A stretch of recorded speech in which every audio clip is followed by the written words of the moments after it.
Hi, I'm Stephanie, the PT, and this is Nicole, the OT, and together we created the Note Ninja membership.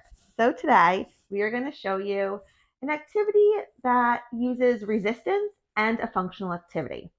So we all know with our patients, a lot of times we want to provide them with perturbations. We want to mimic everyday life.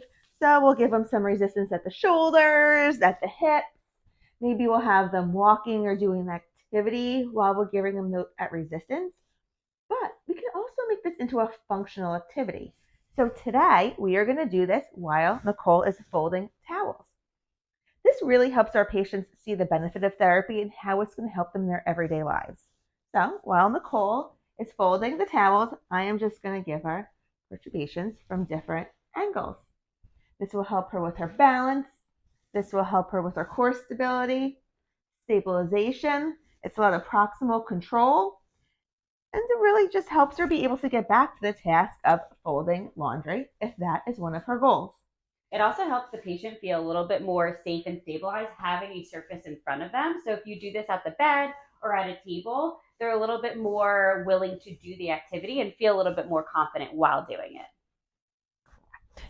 And let's see, we can also use, instead of using the manual resistance, we can also use a resistance band. So I'm going to put this around Nicole's waist.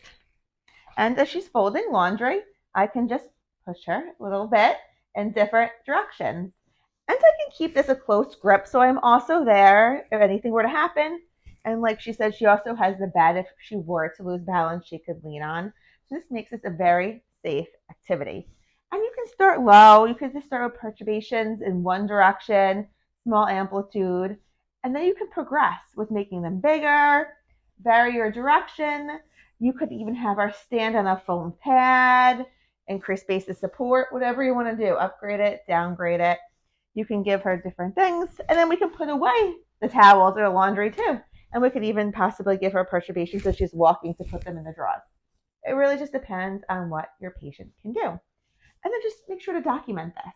What are you doing? What goal is it to reach? Obviously, it's for folding laundry or for another ADL. And then what assist did you give? Did your patient require cues to keep their core stabilized or for their posture? Or do they need that physical assist because they were losing their balance? Just make sure you document what goal it's towards and the cues and skill that you provided. So make sure to follow us for more treatment ideas and documentation tips.